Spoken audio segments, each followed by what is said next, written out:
Hi, Christy here, Christy Hall here from Conscious Connections, and I am here with Kim Page. Hi, Kim. Hi, Christy.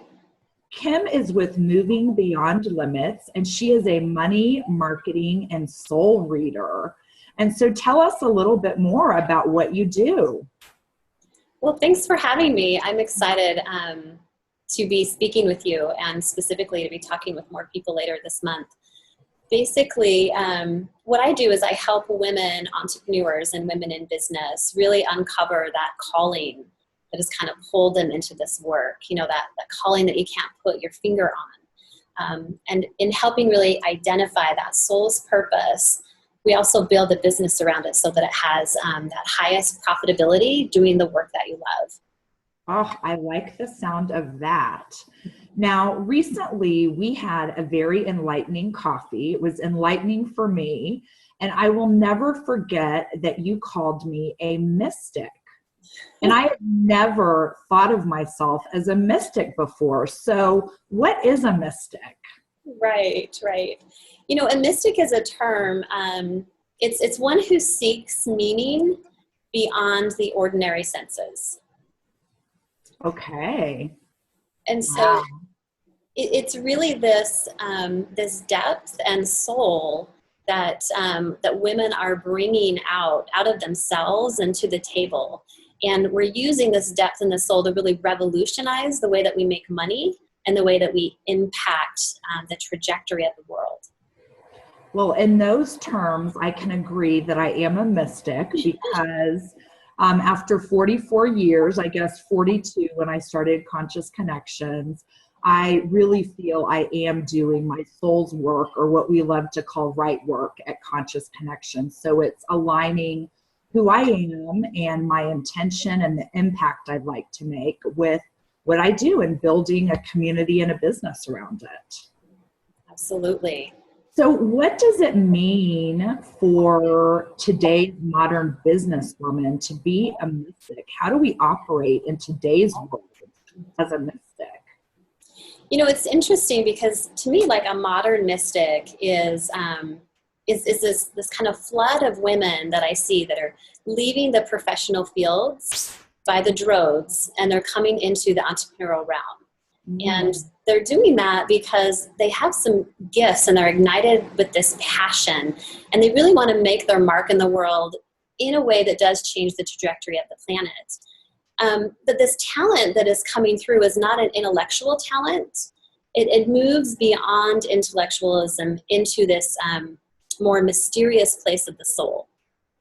And so for these women, they really are pushing the edge of what they can create by stepping out of these professional roles and into their soul's purpose.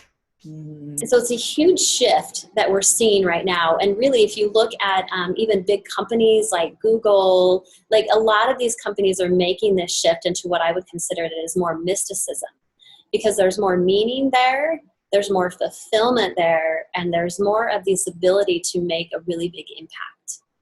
Wow, I love it. We're so lucky to live in this time and age where we get to be a part of that. Agreed. So something that I have noticed, and I'm really looking for your input on this, is this struggle between the spiritual and money. So is it harder in your experience with your clients for a spiritual, mystical woman to make money doing their life's work? It's such a great question, and I think we definitely see a lot of this struggle in order to get both of those two pieces aligned. Because remember, we're called into this work, and so it's a calling.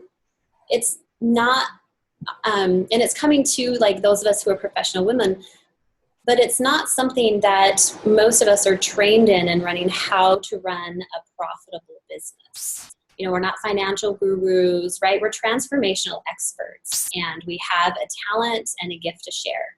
So learning about how to get the business behind our talent can be challenging, especially because a lot of us in the spiritual realm, we kind of avoid a lot of times dealing with money because it doesn't feel so spiritual. But truly, money is the grounded part of our idea, right? I mean, it's made from trees, it's made from paper. So for money to work for us, those of us who have this higher level of consciousness, a couple of things have to happen. First of all, the way we make money has to completely align with our soul's purpose and the totality of our soul's purpose.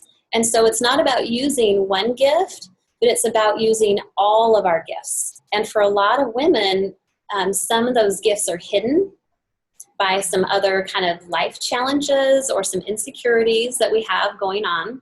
And so we've got to be able to bring everything forward to create the income. And how we do our business is just as important in alignment to our soul's purpose as what we do. So the way we do our marketing, the way we do our sales, the way that we have people opt in for that free offer, all of those things have to line up with our soul's purpose. And then the challenge around making money is pretty much cleared out. And then it's just about taking the right action. Oh, that sounds like it would be such a relief as a new entrepreneur. I know there are so many different choices and so many different experts that will guide you down different paths. And it comes back to what is really right for you and your soul. Yeah. So I asked the question at last month's Inspired Leaders Luncheon, and there were about 70 women there. And I asked how many of them were having fun with money. And guess how many raised their hands? I'm sure a few, not many. Five out of 70 women were having fun with money. So I'm really excited for you to come and share with us how to monetize your dream at this next month's luncheon on February the 17th.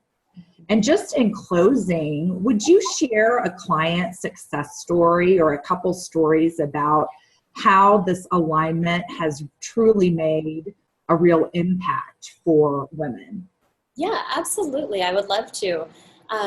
So one client that I'm thinking of in particular, she came in, she was actually a VIP in finances, but she had really kind of stalled out in her career. She just wasn't feeling fulfilled anymore. She loved what she did at one point, but she felt really bored and just kind of over it, didn't know what to do. And so she came to me, and what we work on is really discovering what their soul's blueprint is for how is it that they do innovate money. And so it's a really clear direction for our careers, for our businesses. So what we uncovered about her is that she is a consultant and she is a strategist, and she is here to empower through communication. And as I talked with her about these things, she said, that's what I've always wanted to do, but I never felt like I was qualified, or I never felt like that was something that I could have. So we really designed a program to help her get into alignment with that soul blueprint and step into it. And what happened is she's now living part-time in New York, which is something she always wanted to do. She's working for Saks Fifth Avenue as a consultant and as a strategist, which again is always what she wanted to do. She got a huge income raise, and she's having a lot of fun being like a single woman in New York City with off to a great start and a new career. Wow. So it's very empowering what you do, and I'm sure very healing for people. And we are so excited to hear more of your wisdom on the 17th. Thank you so much. And we're signing off with Kim Page. All right. Thank you.